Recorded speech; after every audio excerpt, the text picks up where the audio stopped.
This month marks the 50th anniversary of the signing of Title IX, which outlawed sex-based discrimination in education and sports. Even before its passage, women had already started making their push for equality in the sporting world. Like on June 3rd, 1972, when the first ever all-women road race was held right here in New York City. The 50th running of that race, now the MasterCard New York Mini 10K, is set to get underway in Central Park this morning. A race that's grown from less than 100 women running to a field of elite and amateur runners and more than 200,000 finishers to date. I had a chance to look back on how the Mini 10K started and why it's more than just another weekend race. What do you love about running? Well, I love the fact that it gets me away from the trivialities of a day. 75 years old, and Kathrine Switzer is still running 40 miles a week. That's because running isn't just something she does. It's a part of who she is. When did you start running and knowing that it was different for you? When I was 12, my dad said, you don't want to be a cheerleader in high school. You want people to cheer for you. You should go out and start running and make the field hockey team, which is a new thing in your high school. And I began running every day, and it gave me such a sense of empowerment. And I felt like I had a victory under my belt every day. Nobody could take away from me. The year was 1959, a time when most young girls weren't encouraged to run or play sports, but rather discouraged. I remember the milkman coming to my mother and saying, is your little girl okay? I see her out running. And she said, no, she's fine. And my girlfriends who were concerned, you know, you're going to get big legs, you're going to grow hair on your chest, you're never going to have children. All of these myths, they really believed. People said that to you. They said that to me. Running would do that to you. Doctors said that to me. Definitely, my uterus was going to fall out, and I really should be careful. It was so ridiculous. Switzer's determination to run became front-page news in 1967. The world's most famous foot race even attracts a leggy lady. Just 20 years old, she entered the Boston Marathon.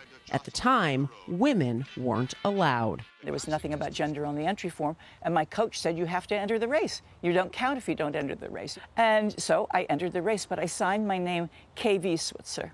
That's how I got the bib number.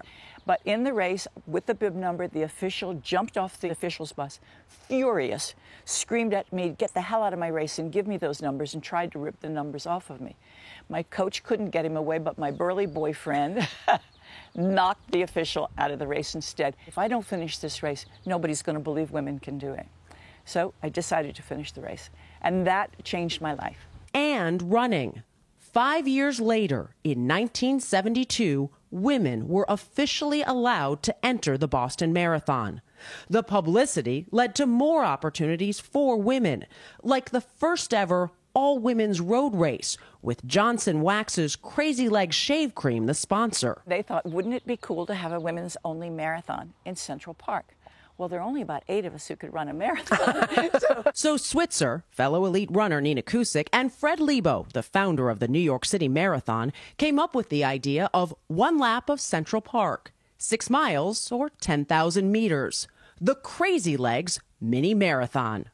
A name also inspired by fashion of the time, the miniskirt. So the race then became also an emblem of women's equality and feistiness and freedom, because the miniskirt was that emblem, and now we had our very own race. But not without some challenges. The biggest challenge was convincing women to come. And really? Yes, the biggest challenge was because they maybe jogged a mile or two a day, but now this was 6 miles, and that really scared them. We sent out so many entries. We had 78 women show up, and was that huge. At the time? I was going to say, at the time, that was a huge number. It was huge. We said it's going to be a success, and it was. It really was. Did it feel that you had to compromise in some ways to get this also, or no? Well, we didn't feel we had to compromise, but Fred Lebo was really an operator, and he was trying anything to get publicity, and he would do things like go to the Playboy Bunny Club and recruit Playboy bunnies to come for a photo op. Now, that we didn't really like. To promote the race. Right. Yeah. But, you know, we all said, look, Fred just wants the publicity. Right. However. And if we get to run. Yeah. When the gun went off, it was a serious race. Switzer still has the T-shirt she wore in the inaugural race. 50 years later, I can still get into it. And while the race no longer has its Crazy Legs designation, now the New York Mini 10K, there is still a nod to the original name, thanks to runners like Julianne Grace and her daughter Dee Dee Beck. What a good boy. The best boy. The two are Crazy Legs runners, meaning they have at least 15 New York Mini 10Ks under their belts. What makes you go back year after year? It's incredible, I right? think, you know, just that feeling of sisterhood with all these other women runners, 5,000, 8,000 women out there. Julianne has 45 finishes, missing just one after her first in 1975. I was very nervous because I hadn't run 10 kilometers. And then during the race, I remember feeling just, I'm doing this. And I was 195th out of 276 finishers. I wasn't lost, so that was pretty good. And I felt so great. I felt I had done something remarkable. Dee Dee then followed in her mother's footsteps and now has 42 straight finishes, despite a recent diagnosis of the muscle disease dystonia. I can still participate with the crutches and, still be part of it. Did you ever think this is too tough to do this with a disability like this? No, I didn't. I ran it in 2019 with the dystonia and with, kind of tripping and stumbling and slowly, but I made it. And then 2020, it was canceled. And since I did it last year, I know I can do it this year. After all, it's tradition. With Dee Dee's 3 daughters, a third generation in the family, also running each June. Generationally, to pass something like this on, what does that mean to you? It's hard to describe in words. To have my daughter follow along with something I love, and to have her daughters, my 3 granddaughters, to have these girls show up for the Mini. It makes me so proud. It makes me feel loved.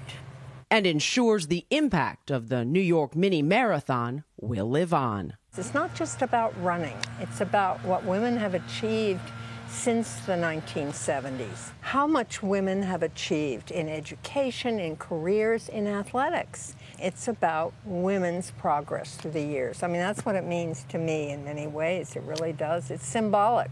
I hope to do it every year I can. That's why I show up. That's a good reason. So how about this for progress? Women now make up more than half the runners out there. That started in 2019. It's an amazing thing to see the number of women that come out year after year. Kathrine Switzer is going to be wearing that shirt she still had today at the race, which is getting underway. And then also she told me this is what inspired her to then push to get women in the Olympics in the marathon, which was Joan Benoit, which ended up being, 12 years later after this. So the push that they have made and that the New York Road Runners have made by keeping this race when they didn't have sponsors at certain times, it's just really critical to be a reminder of where we were and where we are now. Kathrine Switzer's something else. Had a chance to talk to her about 10 years ago, but it's her poise and her absolute determination that has gotten us to where we are today. So excited for her. Why are you not running via live shot? Yeah. Or you could be broadcasting from the race. That's what we would like to see.